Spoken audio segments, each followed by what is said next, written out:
Hi, my name is Kelsey Granger, and this is my audience. Go. So today I will be talking to you about women and how they have evolved throughout the military. I will start by talking about the first woman who snuck her way onto the battlefield. She basically disguised herself and went under a fake name. I will also be talking to you about how women have made their way through the military, like how they advanced and all the new opportunities they've been given. And I will also be talking to you about how women are in the military today and all of their advancements and what all the new things they are able to do now.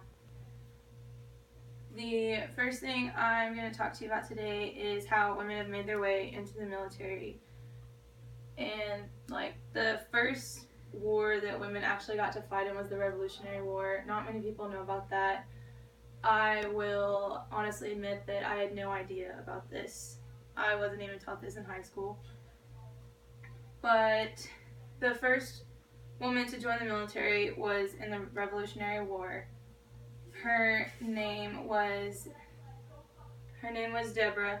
This happened in 1782. She had snuck into the enlisting office and used her brother's name, who had already died before.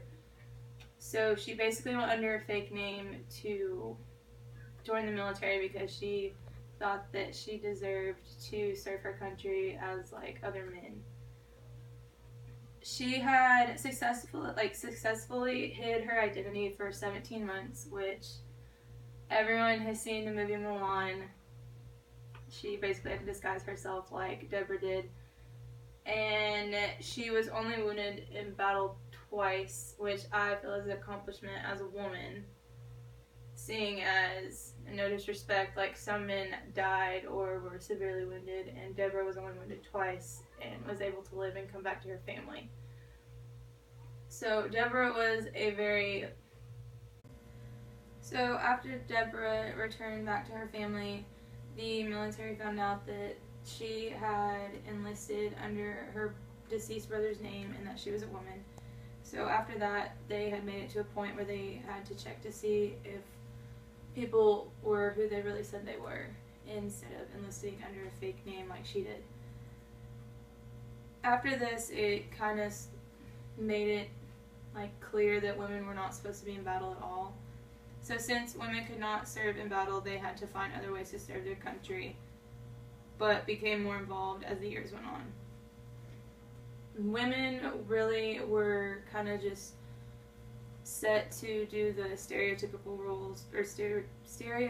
roles, such as like nurses and cooks and stuff like that, kind of just tend to the soldiers.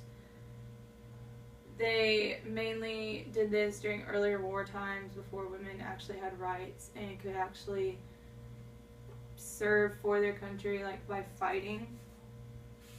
But from 1941 to 1948, every military affiliation had passed acts which established women to become a part of the fighting services, which meant women were able to fight in battle, they were able to have weapons, or become part of rankings or stuff like that. They were actually involved rather than just being nurses and cooks and tend to medical issues. So throughout the years, like I said, women had already evolved. The Korean War was actually the first war women were beginning to be recruited for the army, which a lot of people see they see the historical signs saying they want you and all this other stuff. Well, women were actually able to take in consideration that they were able to enlist in the army. There were almost 7,000 American women fighting in Southeast Asia, making this a major milestone for women in the battlefield. So just by saying women were able to fight, nearly almost 7,000 were up for the job, and they quickly acted on it. So women have like I said before, women have advanced in military, which now women are in every branch in the military and are performing different jobs while serving our country. So women are able to be in every branch of military, which is the Army, the Navy, the Marine Corps, like I said, every branch. Women in today's military have major roles. Some are sergeants, some are lieutenants, and some are also wardens, which means they are above some of the highest rankings, some above men. Women have came a long way from only being able to be a nurse, from being positioned to one of most of the top ranks in the military.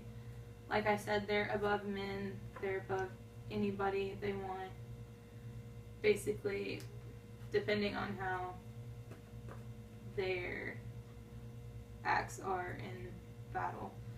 According to the latest poll in 2011, there are nearly 1.4 million women serving in our military today. There are 74,000 in the Army, 53,000 in the Navy, 62,000 in the Air Force, and 14,000 in the Marine Corps. And like I said, all these women are on the battlefield. They are acting on duty.